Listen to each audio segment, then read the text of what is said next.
esclerosis sistémica. ¿Ya? Mm. Vamos a hablar de la definición de la esclerosis sistémica, la etiopatología, perdón, la definición, la epidemiología, la etiopatogenia, la fisiopatología, las características clínicas, qué subclínicos hay, cuál es la clasificación, exámenes complementarios que debemos pedir, cómo hacemos el diagnóstico, los criterios de clasificación, el pronóstico y el tratamiento. Entonces, la esclerosis sistémica es una enfermedad crónica, autoinmune, ahora inflamatoria, viene el término, inflamatoria sistémica, de etiología desconocida que causa daño microvascular extenso, y esto es debido a un excesivo depósito de colágeno, eh, tanto en la piel como en órganos internos. Antes la esclerosis sistémica se llamaba esclerodermia. Ese término ya no se usa, se habla de esclerosis sistémica debido a que no solo hay esclerosis a nivel de la piel, sino también en todos nuestros órganos y sistemas de nuestro organismo. La incidencia es más o menos de 8 a 56. Eh, Gracias, mi amor. Hay 8 a 56 pacientes por millón de habitantes, o sea, es una de las enfermedades menos frecuentes dentro de las enfermedades reumatológicas. Tiene una prevalencia de 38 a 341 por millón y la edad de presentación está entre los 30 y 50 años. Y fíjense, esta es la enfermedad que tiene mayor diferencia entre la relación hombre-mujer. Hay entre 3 y 8 mujeres por un varón.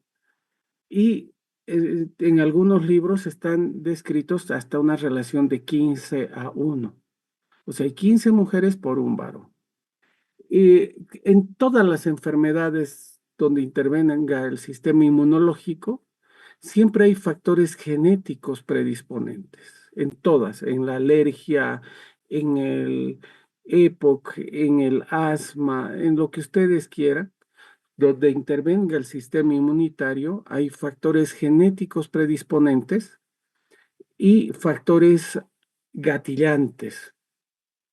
Dentro de los factores genéticos predisponentes, ya tenemos varios HLA que predisponen a esta enfermedad y algunos factores que no son del tipo HLA, que están en otros genes y esto nos confiere o les confiere a las personas un mayor riesgo de tener enfermedad. Por ejemplo, hay 15 veces más riesgo de tener esclerosis sistémica si un hermano tiene esclerosis sistémica. Entonces, el riesgo familiar es muy alto. Dentro de los factores gatillantes, el factor infeccioso. Sí, hay factores infecciosos como el virus del CMV, hay otros microorganismos que tienen un epítopo compartido con nuestras secuencias moleculares, o sea, tienen una secuencia molecular parecida a la nuestra. Estos son algunos factores infecciosos.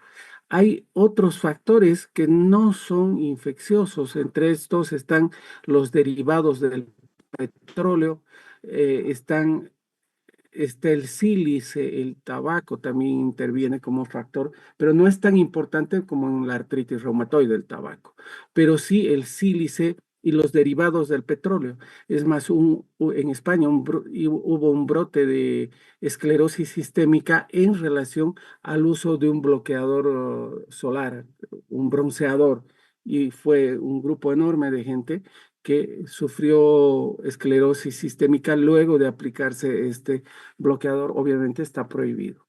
Y algo muy importante en esclerosis es el microquimerismo.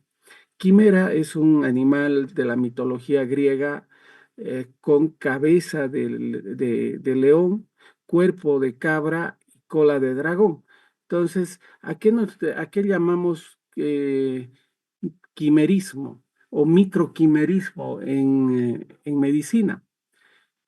Durante durante el embarazo, la madre necesita disminuir su inmunidad para no rechazar a un organismo que es genéticamente mitad igual a ella y la otra mitad de un desconocido genéticamente, al menos genéticamente. Entonces, al bajar la madre su inmunidad, hay paso de células fetales hacia la madre. Y también hay paso de células maternas hacia el niño. Por lo tanto, eh, ese hecho va a determinar de que en edad adulta estos niños puedan tener células maternas. Eso es natural, eso se ve en personas sanas y se ve en personas con esclerosis sistémica. Entonces, no solo el microquimerismo va a ser el que determina el paso o la aparición de la esclerosis sistémica. Les había dicho que es un fenómeno natural que se produce durante el embarazo, durante el aborto y también en la lactancia materna. A través del calostro se pasan células maternas hacia el niño.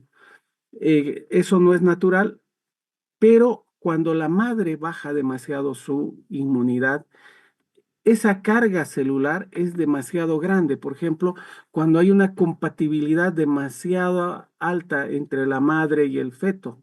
Entonces, hay mucho paso de células maternas hacia o de células fetales hacia la madre. Es más difícil que pasen hacia el feto. Entonces, la madre, al estar en ese, vuelvo a repetir, al estar en ese estado de inmunosupresión o una inmunoregulación menos intensa, pasan células fetales hacia su circulación. Y esas van a depositarse en la piel de la mamá. Y por un factor gatillante, ya sea estos derivados del petróleo, el sílice, infecciones o la suma de estas, van a desencadenar una especie de respuesta inmune de rechazo a un órgano extraño. Como la esclerosis sistémica es muy parecida a, a a la alteración en la piel que se produce en personas que reciben trasplante de un órgano heterólogo y que producen rechazo inmune celular lento. ¿Les queda claro esto, Fernanda? Sí, doctor, pero es más o menos como una transferencia a través de lo que es el El cordón cordón umbilical, umbilical. eso es normal. Siempre la madre está recibiendo una carga de células fetales que entran a su organismo, circulan y se quedan en todos los órganos, especialmente en la piel. ¿Ya? Y eso se ha detectado mediante técnicas especiales, sobre todo detectando las células de en la madre, células fetales de hijos varones, donde es fácil detectar el cromosoma X. Una mujer no tiene por qué tener cromosoma X, pero sí cuando tiene a un bebé varón, ¿ya? Entonces, ese es el microquimerismo. En cuanto a En cuanto a la fisiopatogenia, existen tres células importantes en el desarrollo o en la génesis de la esclerosis sistémica. Uno es la célula endotelial, dos son las células inmunitarias que están cerca a la piel y tres es el fibroblasto. Estas son las tres células importantes en la fisiopatogenia. Entonces, una vez que se ha desencadenado la autoinmunidad, la célula endotelial se activa y activa tanto a linfocitos B presenta antígenos al linfocito B, este linfocito B se activa y va a producir anticuerpos, células plasmáticas que van a ir circulando por todo nuestro organismo. A su vez, la célula endotelial, dependiendo del tipo de estímulo, va a ir produciendo actividad del linfocito T, actividad del macrófago tipo M2 y también actividad de la célula dendrítica, que es una célula presentadora de antígeno. Ahí se van a producir una serie de citoquinas, factor de crecimiento tisular beta, interleuquina 13, interleuquina 6, que es muy proinflamatoria, y va a activar el fibroblasto. Y ese fibroblasto va a activar moléculas que reaccionan con otras células. Y ese fibroblasto activado va a activar al miofibroblasto y a otras células que van a ir depositando colágeno alrededor de los vasos sanguíneos. Estos vasos sanguíneos también van a producir ROS, que son moléculas que reaccionan con otras moléculas de otras células y otras células y se va a ir depositando el colágeno. Pero ese depósito de colágeno no es como el depósito de colágeno cuando uno inyecta algún tipo de suplemento, por ejemplo, colágeno, ácido hialurónico, cuando uno coloca en la piel. Lo que hace ese colágeno es unirse a moléculas de adhesión celular como integrinas, como fibrilina. Entonces, fíjense acá, ese colágeno entra dentro de una red y queda atrapado por las moléculas de adhesión y por lo tanto es un depósito duro, denso, adherido a moléculas de adhesión. Y ahí se va produciendo lentamente el engrosamiento de la piel, el engrosamiento del vaso sanguíneo. ¿Les queda claro? En una primera etapa existe un daño microvascular por depósito de ese colágeno, hay infiltrados mononucleares, hay desarrollo de fibrosis lentamente y en etapas tardías existe más depósito de colágeno, ¿ya? Existe una pérdida de células y finalmente existe una atrofia de la piel del paciente con esclerosis sistémica. A los que han hecho práctica conmigo, les he mostrado una esclerosis sistémica en fase edematosa y es un edema de la piel duro, muy duro, no hace fobia. Y eso es lo que les decía, el depósito de colágeno es por depósito de colágeno, también de ácido hialurónico, depósito de glucosamina, de condroitina, etcétera, etcétera.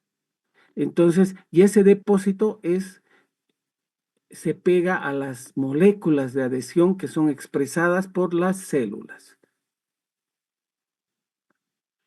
Ahora, todos los pacientes con esclerosis sistémica van a tener síntomas variados.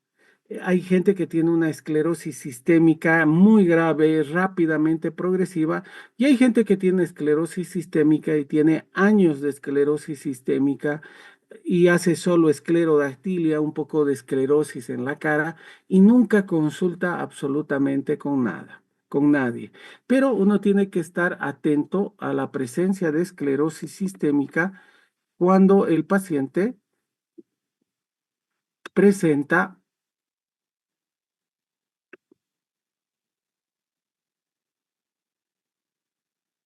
cuando el paciente presenta algunos síntomas,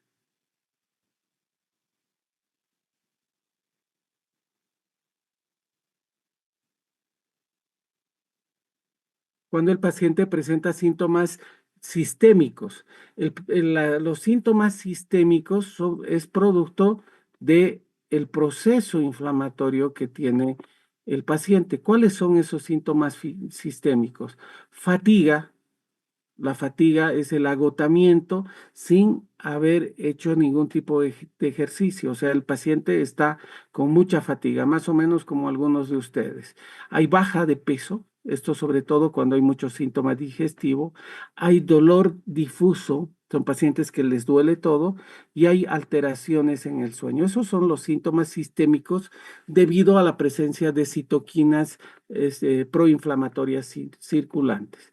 Dentro de los síntomas o cambios, uno de los cambios más importantes es el compromiso microvascular. Fíjense, este vaso que poco a poco está recibiendo o está, acá están los fibroblastos y estos fibroblastos están activando el depósito de colágeno en el endotelio, o perdón, la pared del vaso sanguíneo. Y eso poco a poco va a ir depositándose cada vez más, y finalmente va a haber un vaso sanguíneo engrosado, endurecido, con una luz sanguínea disminuida, y además un vaso hiperreactivo al frío. Entonces, eh, y este colágeno, les vuelvo a insistir, está adherido por moléculas de adhesión a todos los órganos y tejidos. Los primeros cambios que se producen en la esclerosis sistémica a nivel microvascular, que es prácticamente en todos los pacientes e incluso antes de que haya endurecimiento de piel, son los cambios microvasculares. Esta es una capilaroscopía normal, fíjense, los capilares sanguíneos vistos con el capilaroscopio, que es una especie de lupa, y esto se ve en un paciente con esclerosis sistémica. Estos cambios son en la microvasculatura. Inicialmente se pierde la arquitectura normal, empieza a haber una dilatación del capilar, hay microhemorragias y después se pierde totalmente la arquitectura. Esta es la forma de evolucionar de el daño microvascular. Y ese daño microvascular, ¿qué va a producir? Años antes de que haya datos de esclerosis sistémica, muchos pacientes tienen el fenómeno de Raynaud o Raynaud. ¿En qué consiste el fenómeno de Raynaud? No todo cambio en los dedos de la mano son Raynaud. Siempre debe haber una fase isquémica de color blanca, siempre. ¿Sí? Y eso es por el engrosamiento del vaso sanguíneo, y además del engrosamiento tiene que haber esa hiperreactividad vascular al frío. Luego de que algo no le llega sangre, aparece la cianosis, es la etapa azul, y luego se produce la hiperemia reactiva. Ahora esto las tres fases están mezcladas. No es de que primero la fase blanca, luego la azul, luego la roja. A veces en un mismo dedo encontramos las tres fases. Luego tenemos en el compromiso cardíaco, puede haber pericarditis, miocarditis, derrame pericárdico, puede haber infarto agudo de miocardio, puede haber fibrosis del miocardio e insuficiencia cardíaca. Todo lleva a una insuficiencia cardíaca grave que no responde al tratamiento. Dentro de los síntomas cutáneos, fíjense, hay un compromiso de la piel, es la característica prácticamente universal. Ese engrosamiento es de grado variable, y hay en la primera etapa ese edema por el proceso inflamatorio. La piel normal acá hace pliegue, y de acuerdo al grado de el D, donde uno no puede mover siquiera la piel. Y estas son las áreas que uno debe, eh, ¿qué se llama? Evaluar en un paciente con esclerosis sistémica. Son 17 áreas y uno va poniendo puntaje. El compromiso cutáneo en las primeras etapas, todo el organismo. Ya además puede haber, deme un minutito. Aló, les llamo en 15 minutos. Ya, hay prurito, puede haber edema, puede haber hipo o hiperpigmentación, la piel está seca, hay pérdida del vello alrededor de la zona esclerodérmica, hay capilares en los capilares ungueales, hay úlceras interfalángicas y hay calcinosis. La calcinosis son depósitos de calcio muy chiquititos, como del tamaño de la cabeza de un alfiler o un poquito más grandes. Fíjense, acá es una paciente con esclerodermia que está presentando, que se llama prurito. Hay edema en manos, eso es en la fase edematosa, la piel es brillante, es dura, no hace edema, o perdón, no hace fovea. Hay pérdida de pelo en el área de la esclerodermia y además estas úlceras ungueales. Fíjense, estas úlceras ungueales son muy dolorosas y no curan. Y esto es una isquemia por el síndrome de Raynaud o el fenómeno de Raynaud. Hay telangiectasias también en la cara, principalmente se ven más fácilmente en la cara, pero hay en cualquier parte de nuestro organismo, ¿sí? Son telangiectasias duras, más difícilmente hay, mm, ¿qué se llama? Hay ese fenómeno donde uno aprieta y rápidamente se hiperemia. ¿Ya? La calcinosis, fíjense en la punta de los dedos de este paciente, acá, hay estas bolitas son de calcio. ¿Entendido? Ahí están las calcinosis que son muy dolorosas y se abren como la gota. Dentro de los síntomas musculoesqueléticos, el paciente tiene daño en articulaciones tanto pequeñas como grandes, pero no hay no hay gran fenómeno artrítico. Es muy poca la artritis que en general estos pacientes tienen, sino hay un depósito de colágeno, hay un depósito de todas estas sustancias alrededor de la articulación y por lo tanto se produce un frote de los tendones. Los tendones se vuelven duros, rígidos y van retrayéndose y se produce la contractura articular sin que haya mucha artritis. Esa deformación es por retracción y por endurecimiento de toda la cápsula y de todo el aparato periarticular sin mucha inflamación. Dentro de los síntomas, también algo que es importante son las alteraciones digestivas y el más llamativo, y a veces por lo que consultan muchos pacientes, es por el reflujo gastroesofágico. 90% de los pacientes, o sea, es algo muy común que presenten los pacientes, es 90% pueden presentar reflujo gastroesofágico. A nivel de boca también uno ve, estas son las telangiectasias, fíjense en el labio, en la lengua, estas son dilataciones de capilares, como habíamos visto en la capilaroscopía. No pueden abrir la boca, hay pérdida de los dientes y el frenillo es blanco, corto y muy doloroso. ¿Ya? Ahí también puede haber angiodisplasia a nivel del tubo digestivo.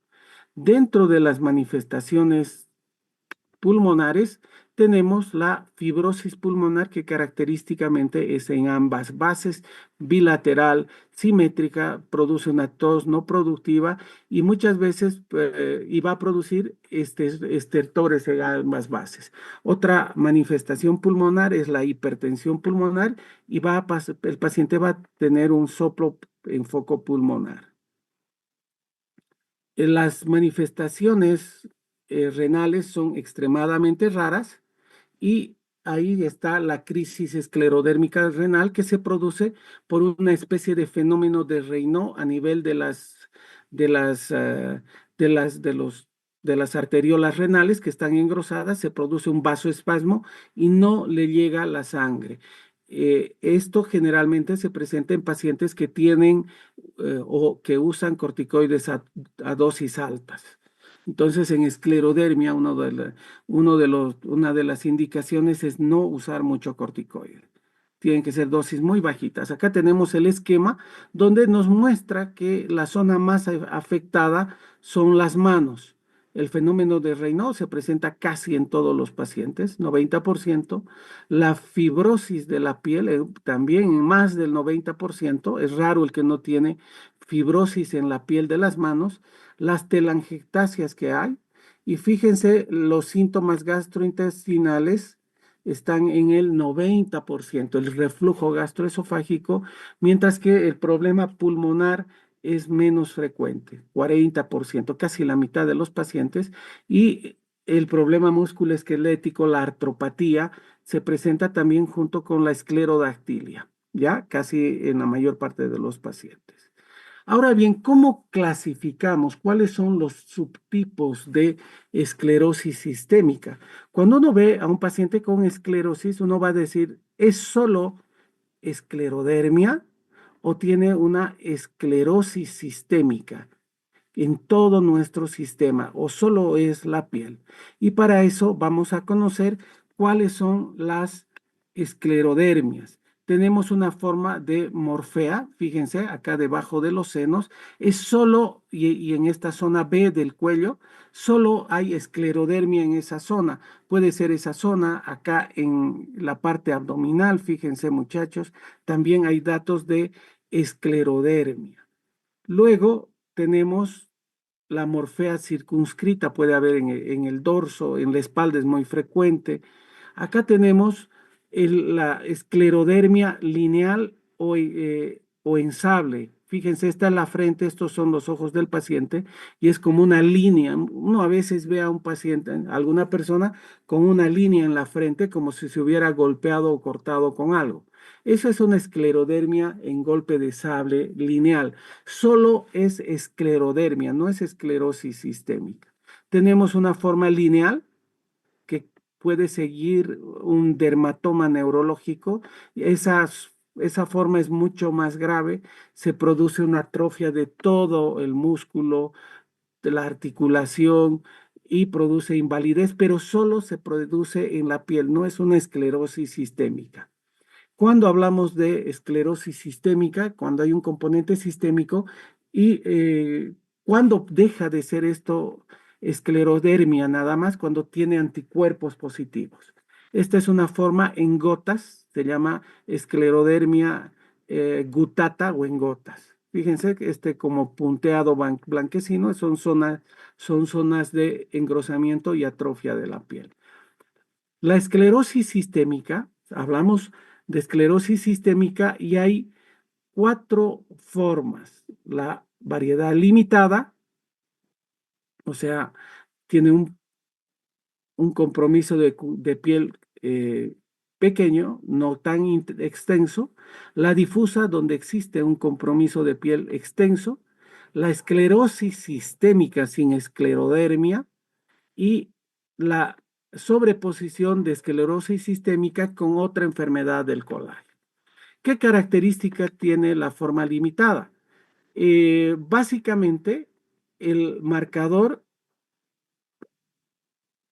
de la esclerosis sistémica limitada es el anticentrómero, se asocia a hipertensión pulmonar y tienen el síndrome de Cres, que es calcinosis, Raynaud, alteraciones en el esófago, telangiectasia y esclerodactilia. ¿Ya? Esta es la que tiene mejor pronóstico, la variedad limitada. Fíjense, acá tenemos un CREST, acá están las calcinosis extensas y tiene las telangiectasias y el compromiso de piel es pequeño. Básicamente es en las manos, un poco en los pies y en el cuello y la cara. La variedad difusa tiene una zona extensa de la piel comprometida y el marcador de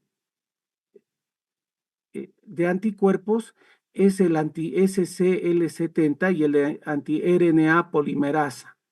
¿Ya? El más frecuente es el anti-SCL70 y ese nos da un mal pronóstico. Estos pacientes, los con esclerosis sistémica, variedad difusa, se asocian a fibrosis pulmonar, mientras que la variedad cutánea limitada se asocian a hipertensión pulmonar. Acá tenemos un compromiso extenso de fibrosis pulmonar en la esclerosis sistémica difusa. ¿Cómo va a haber esclerosis sistémica sin esclerodermia? Bueno, estos pacientes no tienen compromiso cutáneo, pero por ejemplo consultan por hipertensión pulmonar y tienen un antinuclear alto. O tienen alteración, van al gastro, el gastro ve que tiene mucho reflujo gastroesofágico, no pasa, no mejora, uno le hace anticuerpos y salen positivos. Por lo tanto, no solo es encontrar el reflujo gastroesofágico y que no tenga esclerodermia, tiene que haber un marcador autoinmune más. Y en el overlap hay pacientes que van a tener, además, por ejemplo, de la esclerosis sistémica, cumplen criterios además de síndrome de Sjögren, por ejemplo, dermatomiositis, etcétera, etcétera. O una vasculitis ANCA positivo que además después desarrolla una esclerosis sistémica. ¿Alguna pregunta hasta acá, Fernanda? No, pero claro. ¿Qué marcadores hay? ¿Qué anticuerpos uno debe pedir? Siempre un antinuclear y los marcadores específicos de esclerosis sistémica es la topoisomerasa, el SSL70, les decía que está positivo en la variedad difusa y se asocia a fibrosis pulmonar. Mientras que el anticentrómero es un kinetocoro o kinetocore, se ve cuando uno ve un antinuclear está frecuente también entre un 15 y 40%, se asocia a la variedad limitada y se asocia a hipertensión pulmonar. Estos son los más frecuentes que hay. Otra cosa que se pide, lo que ya les he explicado, uno debe hacer la capiloroscopía en los pacientes que sospecha esclerosis sistémica y hay gente que se dedica a hacer capiloroscopía y es capísima y se dedica a eso y son expertos.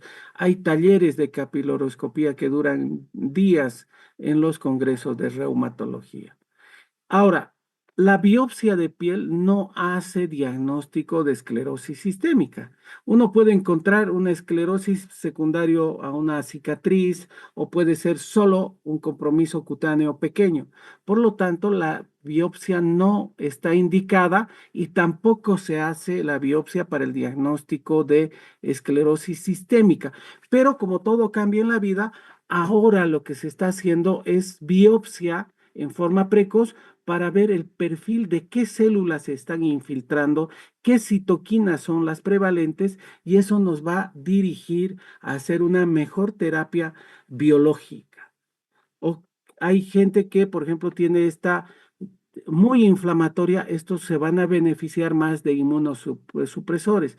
Cuando hay una forma difusa con mucha fibrosis, se va a beneficiar más de antifibróticos. Respecto a los criterios de clasificación, se han emitido el 2013, hace más o menos 10 años, y sirven nada más para hacer el diagnóstico de esclerosis sistémica precoz. Entonces, cuando uno tiene una paciente que no sabe bien qué es, y quiere ver si realmente es una esclerosis sistémica, utiliza los criterios ACR-EULAR del 2013 que nos sirven para el diagnóstico precoz, pero usualmente es rarísimo de encontrar en estos pacientes. Las formas, les decía en relación al pronóstico, la forma limitada tiene mejor pronóstico, ¿ya? Mientras que la forma difusa con un compromiso extenso de la piel tienen un problema, tienen mal pronóstico y solo la mitad de estos pacientes sobreviven a 10 años. Eso en los mejores centros. En Bolivia, lamentablemente, es muy difícil que sobrevivan los pacientes. Ahora, ¿qué vamos a hacer para el tratamiento? Primero, determinar qué tipo de esclerosis sistémica tiene, si es la difusa, si es la limitada, si es una esclerosis sistémica asociada a otra enfermedad del colágeno o una esclerosis sistémica sin esclerodermia. Hay que ver la severidad, la gravedad, qué órgano además está afectado. No es lo mismo que esté afectado el corazón, el pulmón, a que esté afectado solo el esófago, ¿verdad? ¿Y para qué sirve el tratamiento? Aliviar las molestias, reducir la progresión de la enfermedad y del daño, mantener la actividad del paciente y rehabilitar al paciente. Ahora, ¿cuáles son los blancos terapéuticos? Uno, las células inmunitarias. Para esto vamos a usar inmunosupresores.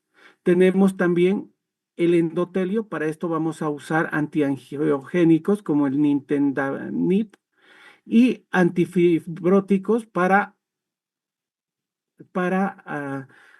poder regular lo que es el fibroblasto y la fibrosis. ¿Cuál antifibrótico puro tenemos? La pirfenidona, ¿ya? Hay, por si acaso, en nuestro medio estos medicamentos, menos el antiangiogénico, que es bastante costoso. Entonces, ¿en quién vamos a usar una terapia inmunosupresora intensa y rápida? Cuando hay una afectación cutánea difusa grande, cuando el paciente está en fase edematosa, cuando hay una afectación inflamatoria grave con compromiso pulmonar, compromiso muscular extenso, una artritis, una miocarditis o compromiso cardíaco. ¿Ya?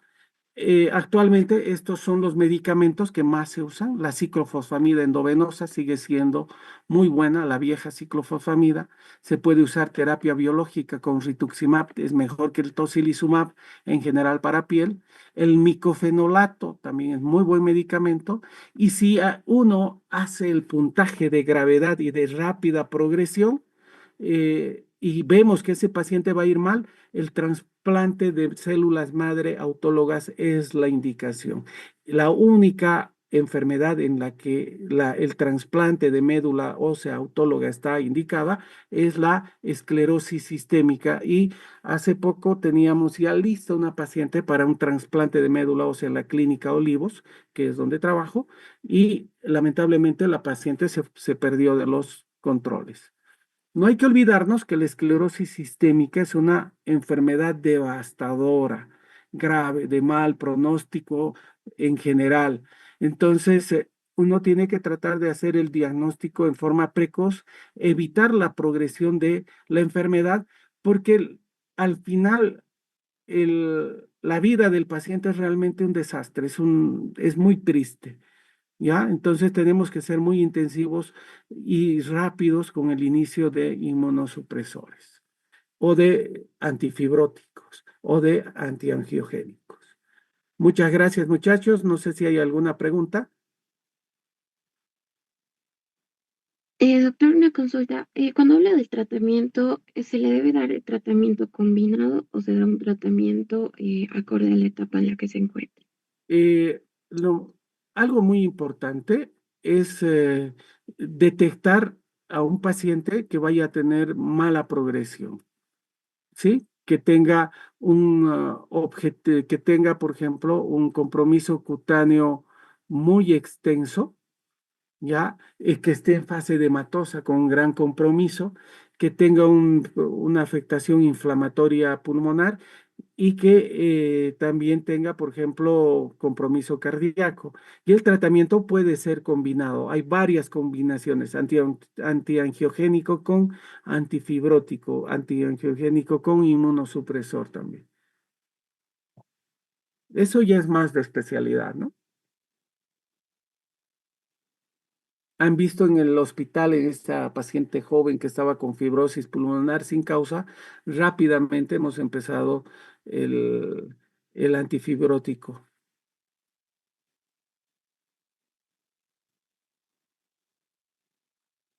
¿Alguna pregunta?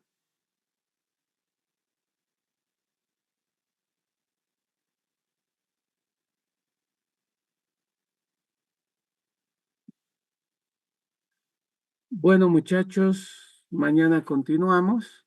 Ha sido un gusto.